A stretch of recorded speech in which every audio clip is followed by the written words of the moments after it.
There's a barrier. No matter how fervently you pray, no matter how passionately you worship, no matter how you fast, you do all-night vigil, so far as the obstacle is still there, the plane cannot land.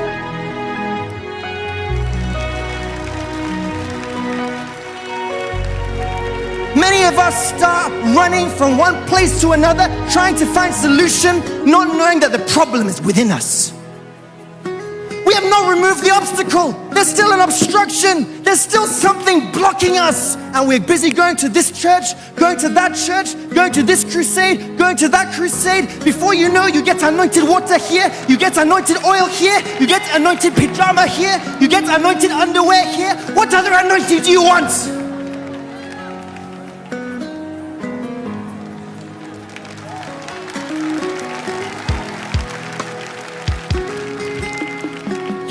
From man of God to man of God, but the problem is within you. There's an obstacle, and you know what happens? This is the painful parts. By the time you run up and down, look for solution, and you don't seem to see that blessing coming, you hear the noise of the plane going over you, missing you. Someone else receiving a blessing, someone else receiving that touch. You say, why not me?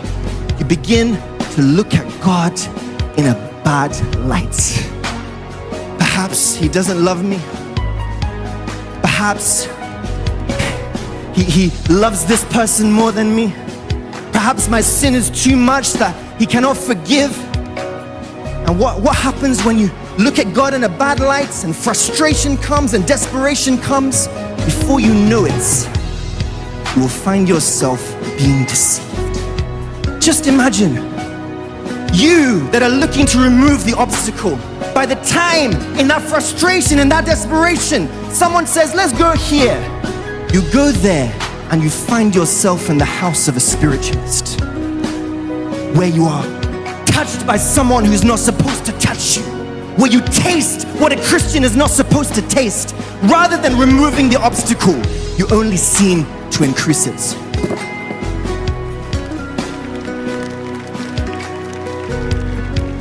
Only seems to be getting worse. Then what happens? You begin to look for imaginary enemies.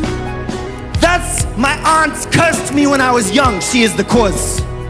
That's my grandmother. Oh God, God will deal with her. What happens? What's going on? As a result of that, another obstacle. Oh my God, another one. You begin to say that my business partner duped me. He is the cause. God will punish him. God will deal with him. When you sit back, when you're set back, you wallow in your self-pity, what happens? You begin to try and create happiness outside of God. Let me just take some alcohol.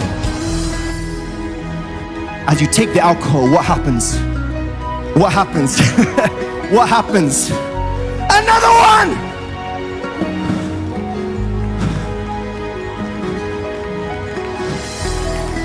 Come on.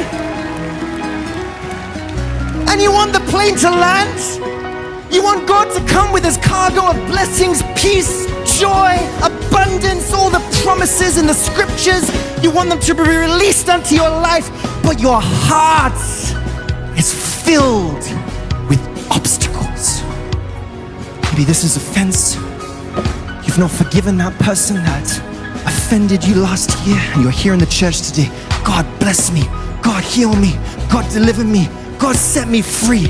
Remove offense, and the blessing will come.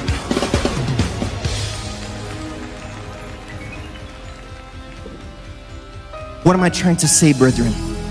When you take care of your heart, God will take care of your miracle. When you take care of your hearts, God will take care of your blessing. When you take care of your hearts, God will take care of your success. Stop looking for imaginary enemies around you and start looking within. And by the time you take care of your hearts and the obstacles are removed, there's a free access for the Spirit of God to land and release unto you the abundance of His provision.